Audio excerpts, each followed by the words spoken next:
This is Faith of Our Fathers broadcast with Pastor R.D. Smith. Changes men, but never changes. God's truth must keep marching on and on.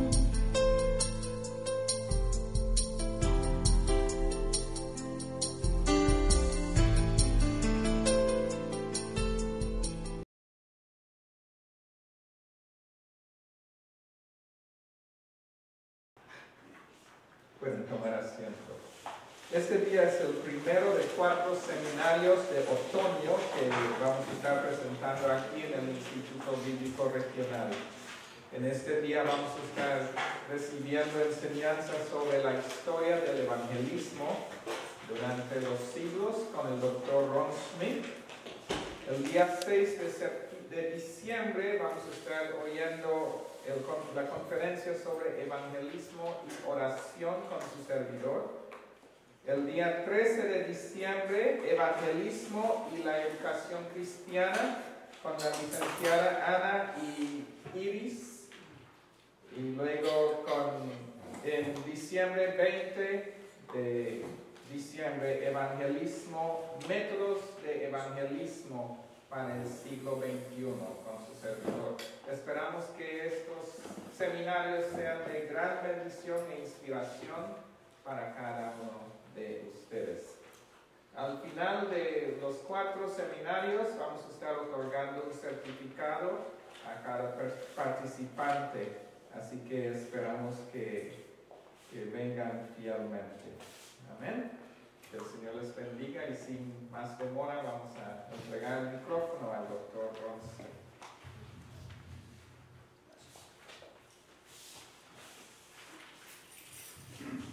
Buenas tardes. ¿Todos felices?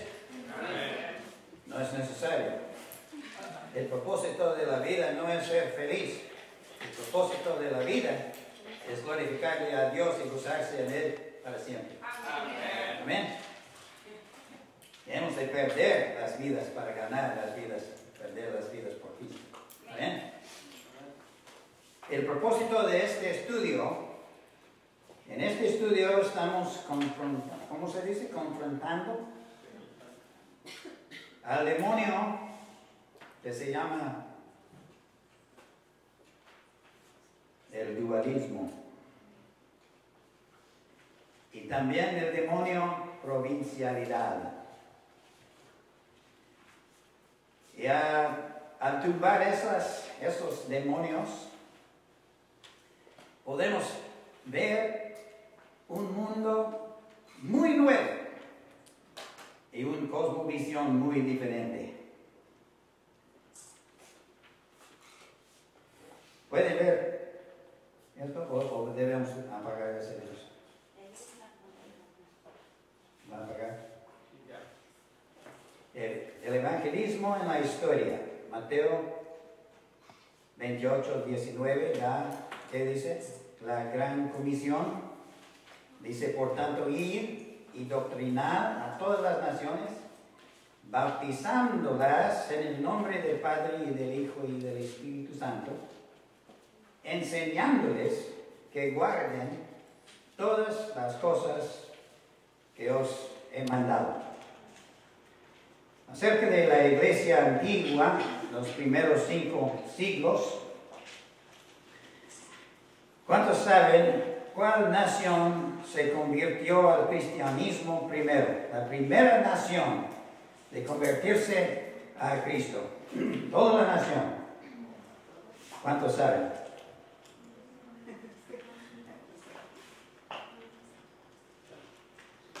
Era Armenia. Armenia era una nación pagana, bien pagana. Tienen sus dioses ahí y el rey era muy malo, Tadilge se llamaba. Pero había un joven allí que se llamaba Gregorio, que era cristiano nuevo. Y el rey quiso que él ofreciera incienso a su Dios. al Dios falso, y Gregorio rechazó. Entonces el rey le echó en la prisión. Después el rey supo que el papá de Gregorio había matado al papá del rey antes. Entonces le dejó allí 13 años sufriendo en la prisión por causa de Cristo. Y después de 13 años, unas monjas escaparon la persecución de Roma y fueron a ese país, Armenia. Y la líder de ellas era muy bonita y el rey quería casarse con ella, pero ella no quiso. Entonces él les echó todas en la prisión. Pero después el castigo de Dios se cayó sobre ese rey y se volvió loco. Y andaba como jabalí, salvaje. Entonces sus siervos pidieron a Gregorio, que estaba sufriendo en la prisión, que viniera para orar por el rey.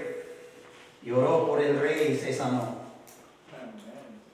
Y el rey convirtió a Cristo y después él hizo que todas las leyes del país fueran leyes bíblicas. Y los paganos del país no quisieron eso, entonces levantaron armas en contra del rey. Pero ya que Dios pone a los gobiernos como sus ministros, sus siervos, el rey tuvo que levantar un ejército y él les conquistó y ganó. Ganó la libertad y todo el país se bautizó en el río de Éufrates de Armenia en el año 301. Fue la primera nación de convertirse a Cristo. Incluso todas las leyes y las leyes de Armenia ya eran leyes cristianas, guardando el día de reposo y diezmando, etc. En suma, vemos cómo Armenia fue evangelizada. Dios usó 5 cosas. Primero, Dios usó los sufrimientos, porque la semilla de la iglesia es la sangre de los mártires. Todo eso era el plan de Dios, los sufrimientos que Gregorio sufrió por 13 años y también las monjas que fueron echadas a la prisión. También Dios usó sanciones. Cuando Dios jura maldecir a los que quebran su pacto, y jura también igualmente bendecir a los que guardan su pacto. Y Dios castigó a este rey y se volvió loco. Pero Dios usó eso. Tercero, usó un milagro. Se sanó el rey por oración. Y eso a través de los siglos de la historia de la iglesia, eso era muy común. Dios siempre usaba milagros. Necesitamos milagros hoy en día también, ¿verdad? Hace 2 semanas yo casi no podía andar. Él estaba en mi casa, hermano, hoy con el hermano Bojedar, y yo necesitaba maletas y casi no podía andar. Estaba así, en mucho dolor. Y él tenía que salir y le dije, ¿pueden orar por mí antes que salgan? Y oraron por mí. Y él salió. 15 minutos después yo pude andar. Todo es posible al que cree, según su fe, o sea hecho. Dios siempre usa milagros. También Dios usó la ley del gobierno. Él tumbó todos los altares de los paganos. Era la ley del gobierno. Y era el deber del gobierno de proteger a la gente de expoliación, protegiendo la vida, la libertad y la propiedad. Es el deber de la guerra. Número 5, Dios usó guerra. Él tuvo que luchar, hacer guerra contra los que hicieron guerra contra él, porque es el deber del gobierno, no es el deber de individuales, no es el deber de la iglesia, pero sí es el deber del gobierno de proteger a la gente y proteger su libertad. Amén. Amén. Aleluya.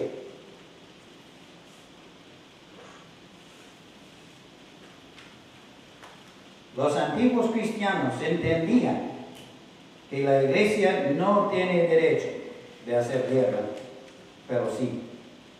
Bueno, después que se convirtió Armenia, se convirtió Roma.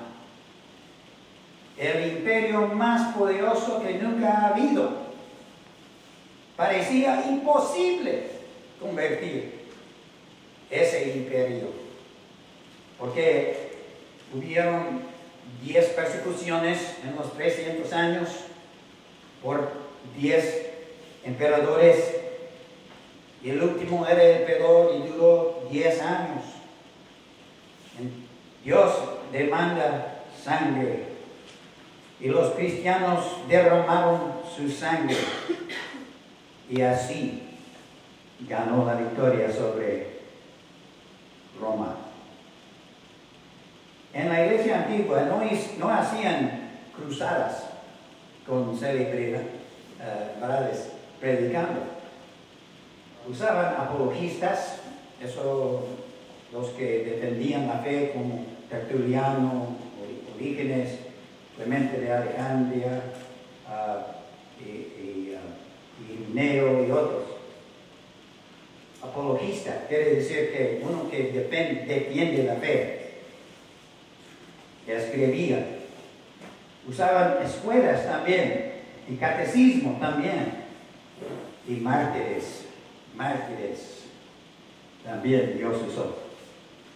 Y también Dios usó la predicación a los reyes, como Pablo predicó a los reyes. Y en el último libro de los Hechos vemos que él estaba yendo a Roma, donde estaba César. Y después él escribió a los cristianos y dijo, los de la casa de César les saludan.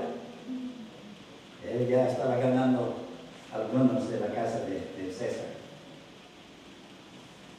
Y no hacía evangelismo en los cultos. Los incrédulos no eran permitidos estar en los cultos. El propósito de los cultos era la comunión de los santos. Y para asistir a los cultos tenían que ser bautizados primero. Y antes de ser bautizados tenían que aprender la doctrina en el catecismo.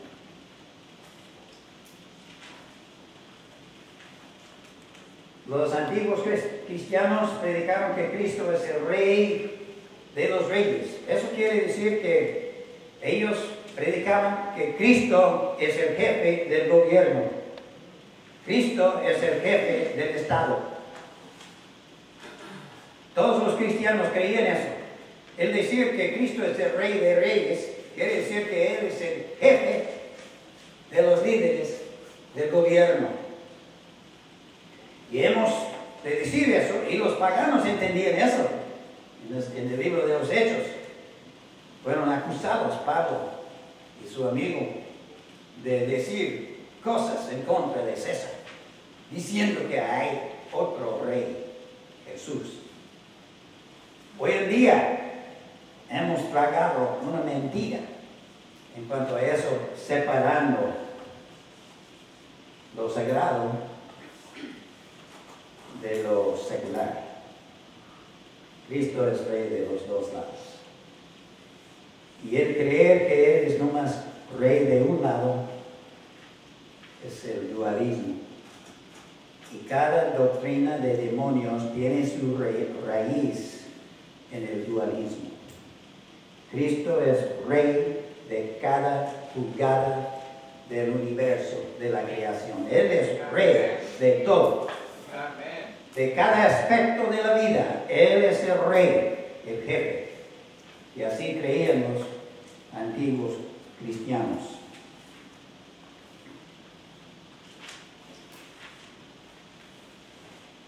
Ellos entendían que el propósito de la redención no es llevarnos al cielo. ¿Lo digo otra vez? El propósito de la redención no es el llevarnos al cielo. Sí, es un beneficio. Pero el propósito de la redención es traer el cielo a la tierra, cambiar la tierra. Y comienza con la persona individual y también incluye el gobierno. Cristo lo demanda. Él es el jefe. Y estamos dándole afrenta a Cristo si decimos que no. Por ejemplo, yo anuncié esas cosas en la radio y un joven que dijo que era cristiano me llamó y dijo: estoy de acuerdo, soy cristiano con usted, estoy de acuerdo, soy republicano, etc. Pero usted no tiene derecho de hablar en cuanto a lo político. Y le dije: ¿puede usted nombrar un solo profeta de la Biblia que no hizo eso? Cada uno predicó al gobierno, a reyes. ¿Puede decir amén? Amén. ¿Es cierto o miento? Es cierto. Aleluya. Cristo oró esto en Juan 17:15. No ruego que los quites del mundo, sino que los guardes del mal. No ruego que los quites del mundo. No ruego que los quites del mundo. ¿Qué nos enseñó a orar? Padre Celestial que estás en los cielos, santificado sea tu nombre. Véganos tu reino. Sea tu voluntad aquí en la tierra como es en el cielo. Sea tu voluntad aquí en la tierra como es en el cielo. Nunca nos enseñó a orar que escapemos. Cada otra religión del mundo pagana, su salvación tiene que ver con escapar. Pero la cristiandad no. El cristianismo no. Ganamos como Cristo ganó. Por la cruz. Por los sufrimientos. Ganamos. Aleluya. Y así ganaron a Roma. Tumbaron ese imperio tan fuerte, hecho de fierro. Gloria a Dios.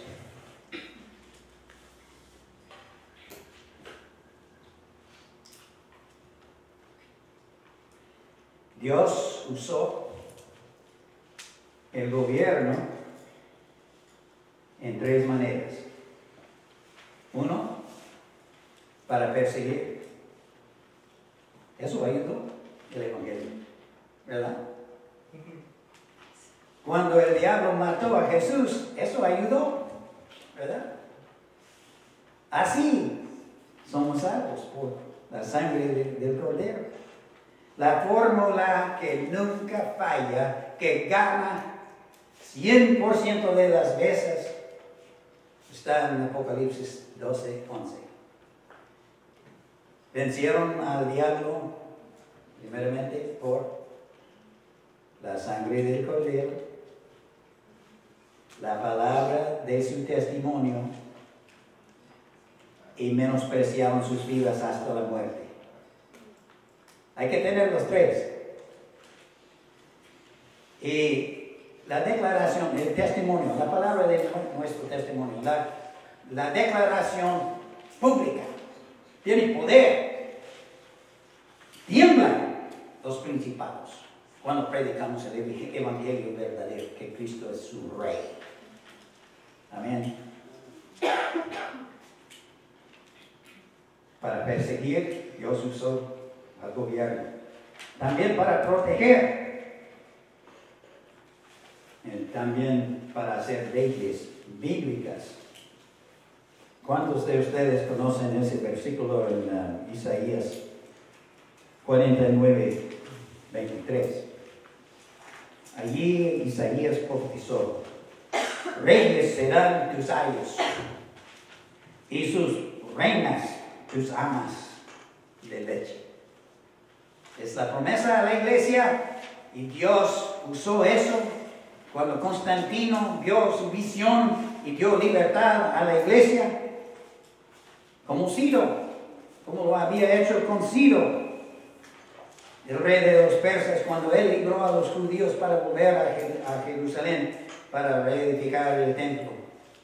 Y también Isaías Dios le llamó por nombre en el libro de Isaías, 100 años antes que había nacido Ciro, que él dijo: tú eres mi Cristo, o mi Mesías, mi ungido. 100 años antes de nacer, que vas a librar a mi pueblo. Bueno, también Constantino hizo eso, aunque no era cristiano. Y Dios dice a Ciro: aunque no me conoces, eres mi ungido. Ungido, la palabra Mesías quiere decir ungido. En el Nuevo Testamento es Cristo. Dios usó a Ciro, también usó a Constantino para eso, para proteger y para hacer leyes bíblicas, porque Dios siempre está en control. Si nos persiguen, si nos dan libertad, siempre, 100% de las veces.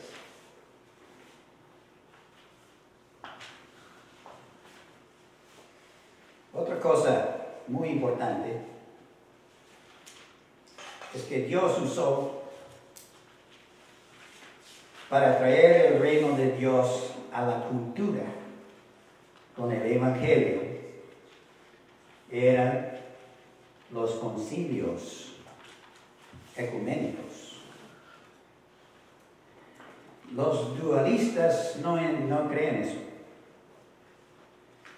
No entienden el propósito y el poder que hizo los concilios ecuménicos. Esos concilios formaron la base de órdenes sociales, o sea, la cultura de la cristiandad. La cristiandad resultó en la cultura occidental que hoy en día, ha vencido todo el globo hasta Japón y China. Ahora se visten como nosotros y hacen negocios como nosotros. Un think tank, no sé cómo se dice eso en español, think tank, un grupo de pensadores en China, eran comunistas, ateos, hicieron un estudio para averiguar por qué la cultura occidental ahora domina el mundo. Y aunque son ateos, pusieron de acuerdo, después de mucho estudio, por nuestras guerras o armas o negocios o otras cosas, pusieron de acuerdo a la cultura occidental ahora el poder del pacto.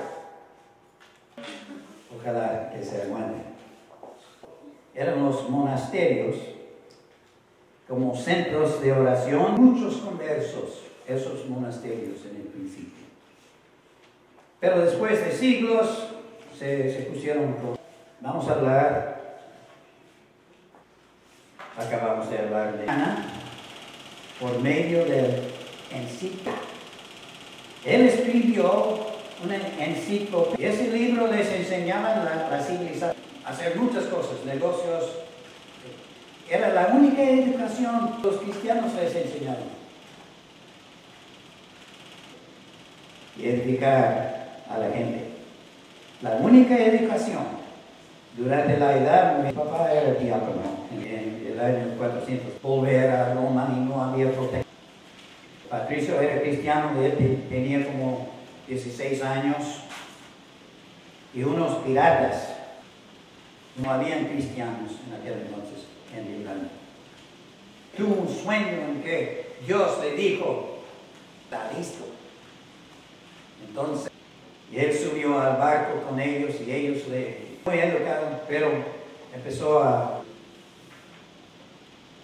Y después él tuvo, y él creía que eso era la voz del Espíritu Santo con amor, y Dios lo usó para convertir.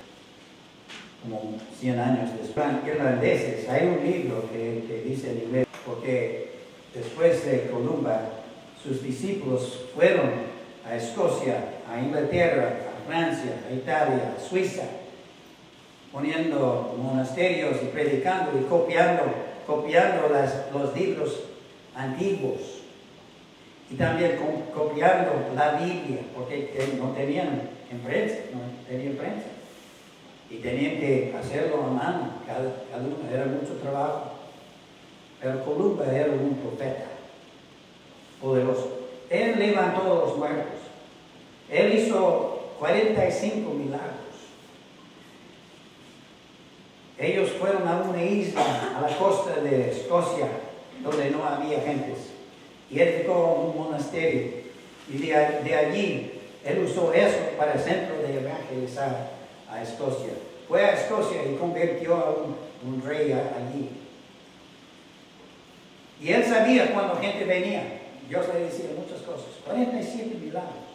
Además tuvo 50 apariencias de ángeles y visiones.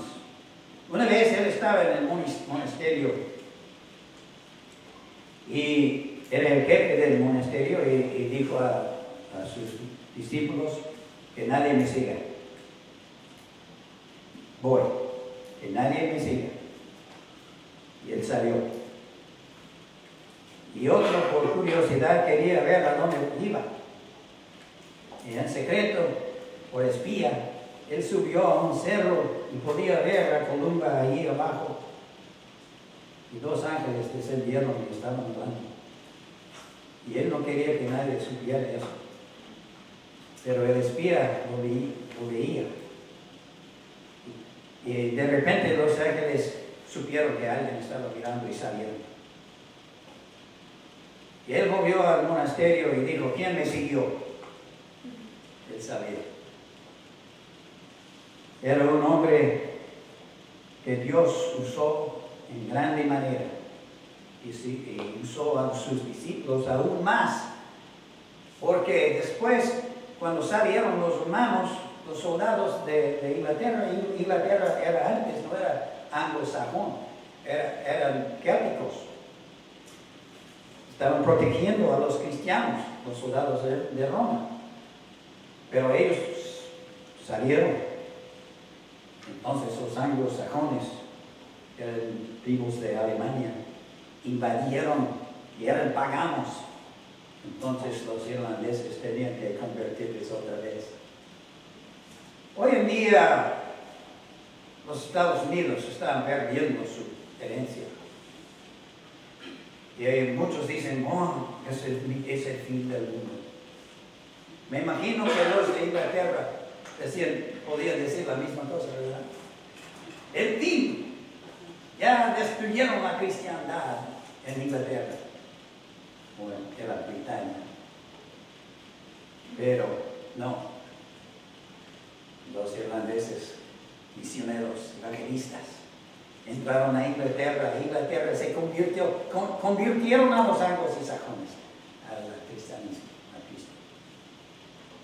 Es glorioso saber la historia de la iglesia. Y Dios es el soberano, siempre está en control.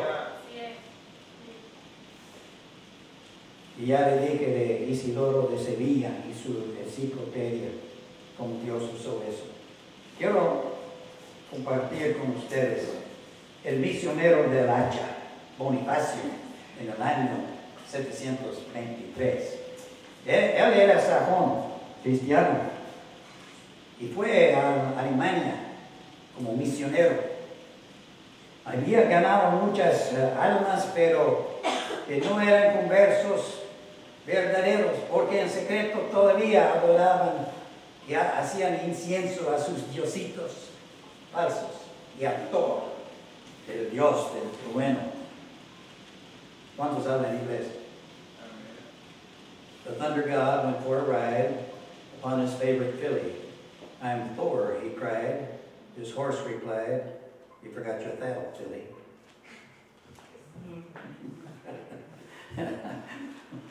Quizás alguien va a ver el video y entender inglés. No se puede decir eso en español. Adoraban a Thor y había un roble muy grande, el roble de Thor, el roble sagrado.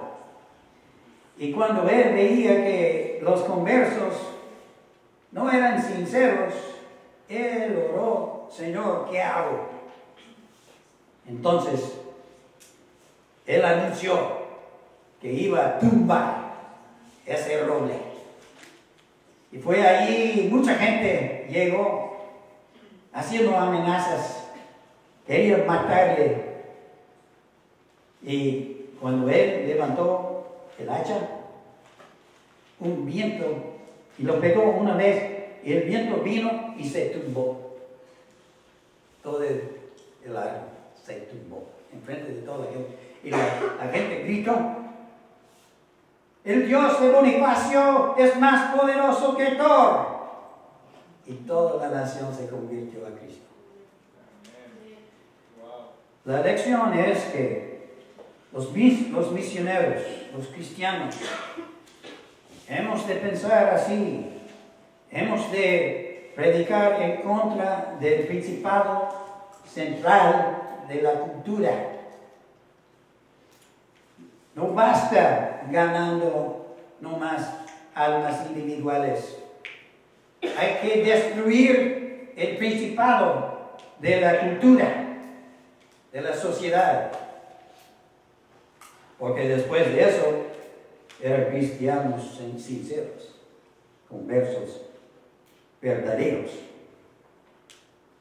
Los primeros 5 años de fracasos que él tuvo, obviamente, enseñaron a Bonifacio una lección.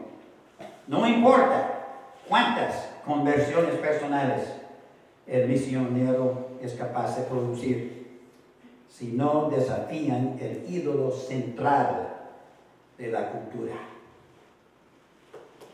Los nuevos conversos se caen y vuelven al paganismo. Cada cultura pagana tiene su ídolo central o ídolos. Ese ídolo central define y determina todas las relaciones, cada práctica, cada institución, cada palabra y cada frase, cada regla legal, cada estándar científico y de la educación. Los nuevos conversos, aunque profesan fe en Cristo, están obligados a definir y determinar sus relaciones y prácticas de acuerdo con el ídolo central en su sociedad y que es su principal batalla.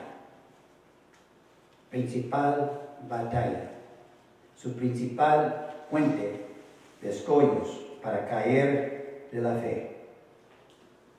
La contradicción de creer en Cristo y vivir de acuerdo a las prescripciones de un ídolo para una sociedad es la lucha más grande para los nuevos creyentes. ¿Entienden lo que digo? Amén. Hoy en día, ¿qué es ese ídolo en nuestra cultura? ¿Qué es el ídolo central de México? ¿Qué es el ídolo central de Edimburgo, Texas? ¿Qué es el ídolo central de los Estados Unidos? Hoy en día, la cosmovisión del humanismo es el ídolo central de nuestra cultura. Y si no entiende lo que es el humanismo, estúdielo. El humanismo es el principado que reina en nuestra cultura. En la educación, en el gobierno, en el entretenimiento, en todo. Hay que tumbar ese ídolo central, rechazarlo del corazón y predicar contra eso. En lugar de romper ramitas uno por uno, Bonifacio puso su hacha a la raíz misma de la cultura pagana alemana. Y el resultado fue el rodaje de tribus enteras a Cristo. Bonifacio entendía que cada sociedad tiene su ídolo central. Si vamos a tener buen éxito en el evangelismo, hay que poner el hacha a la raíz. Hay que predicar en contra de la esclavitud, del socialismo, el welfare, la dependencia del gobierno. Es un ídolo, es un principado, es un demonio. Hay que tumbar. Ahora, a ver.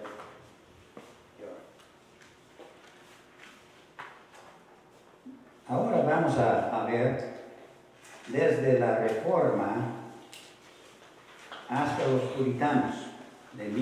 La Reforma comenzó con Lutero y sus 95 tesis que clavó a la puerta de la iglesia, y comenzó la Reforma protestante en 1517.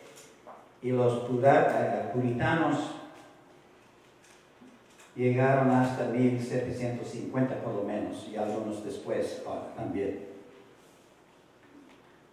Dicen que Spurgeon era el último puritano y él vivía en 1850.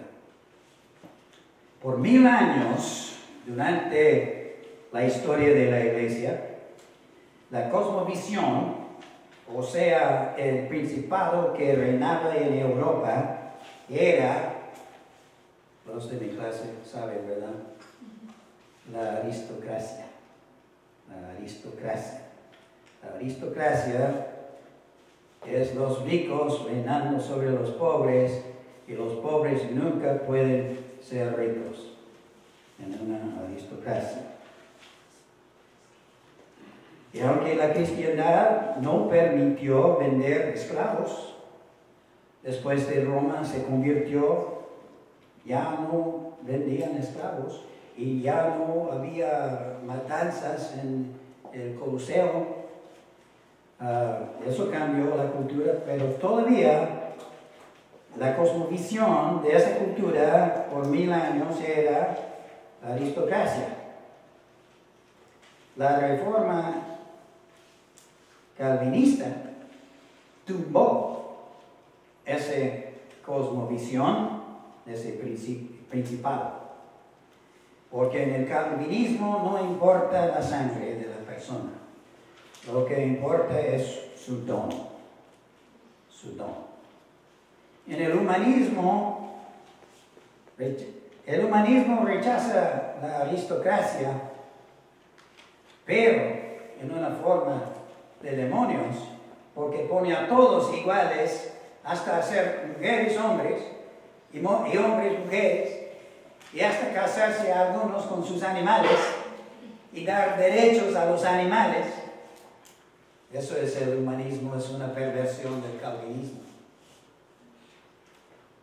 Es el calvinismo, y sin duda, y la historia lo prueba, que derramó su sangre para traer libertad al mundo moderno.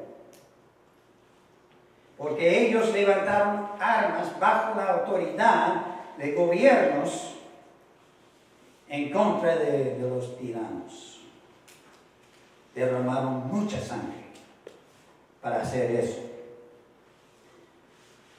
Los cuáqueres nunca traerían libertad porque no querían ni levantar armas ni del gobierno.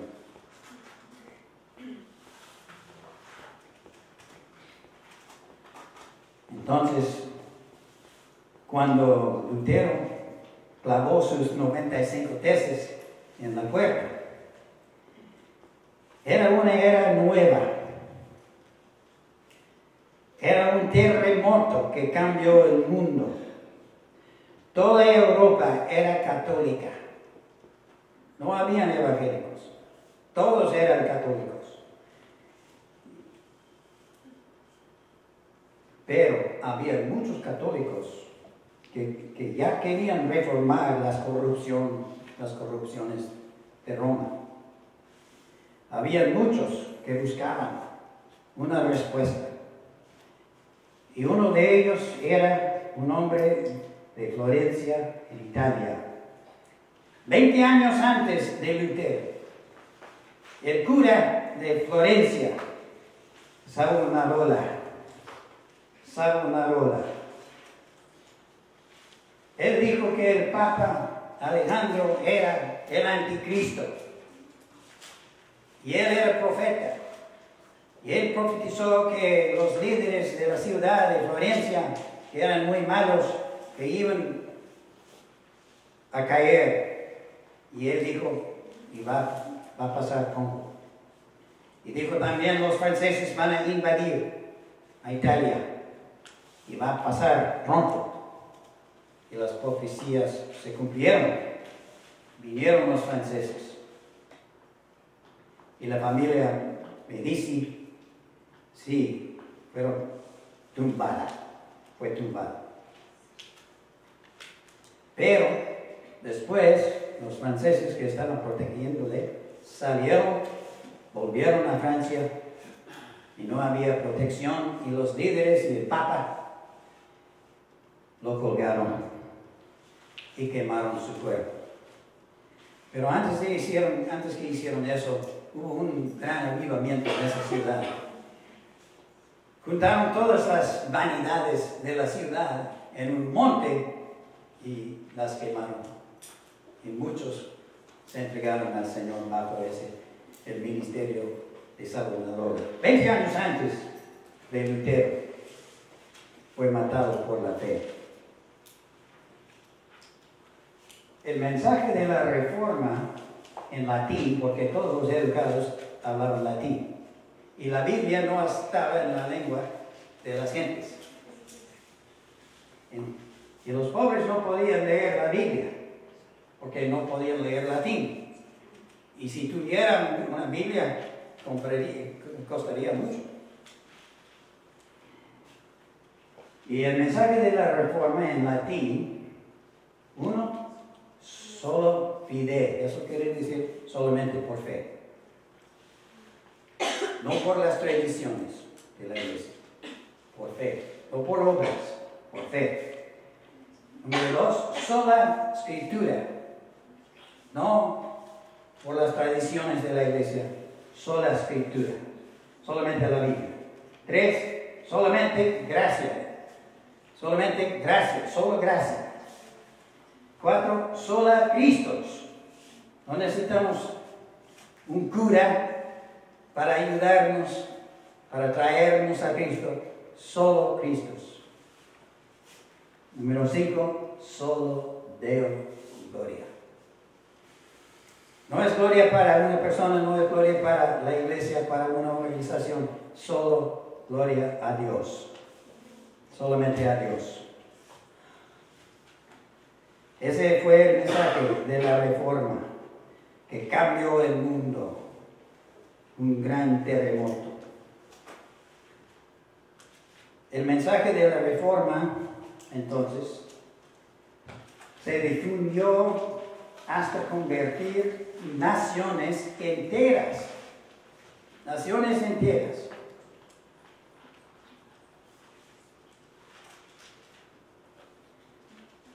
Con el paseo del tiempo, cada nación que se convirtió a la reforma se hizo rico, mientras todas las naciones católicas se quedaron pobres. No es, la Biblia enseña que no es una virtud ser pobre. No es una bendición. Es una bendición ser prosperado. Y la Biblia es muy clara en eso. La Biblia enseña, si uno obedece el pacto de Dios, Dios va a prosperarle. Tiene que trabajar, quizás, tiene que hacer 2 trabajos o lo que sea. Hay que trabajar. No es magia. Hay que obedecerle a Dios. Y Dios demanda que trabajemos. Pero Él promete bendecirnos si obedecemos su pacto. La Iglesia Católica parece que enseña que es una virtud ser pobre. No es una bendición ser pobre. Los únicos a través de la historia de la Iglesia que Dios dijo que vendiera todas sus riquezas y seguirle a Cristo eran hombres ricos. En el Nuevo Testamento, el joven rico vino a Jesús y dijo, ¿qué debo hacer para tener vida eterna? Cristo dijo, venda todo lo que tienes y sígame. Y no quiso. Pero así era con Antonio del desierto.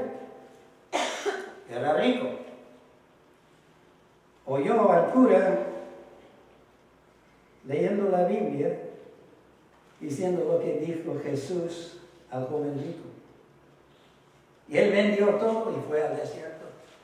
Vivió más de 100 años, un profeta de Dios, que echaba fuera demonios, que tenía el don de profecías, que sanaba a muchos. El otro era San Benito. San Benito era rico. Y él también vendió todo y fue a una cueva para buscar el rostro del Señor. Y el otro era San Francisco, también. También Columba era rico. Y vendió todo y fue a buscar al Señor. Dios nunca dice al pobre que venda todo lo que tiene para seguirle. ¿Puede decir amén? Ya vemos cómo podemos aprender si conocemos la historia de la iglesia. Se cae el principado de provincialidad. Un mundo nuevo se abre a nosotros. Entonces todos esos países que se convirtieron a la reforma protestante eran Suiza, Holanda, Inglaterra, Escocia, los Estados Unidos después, y después también el sur de África, porque los reformados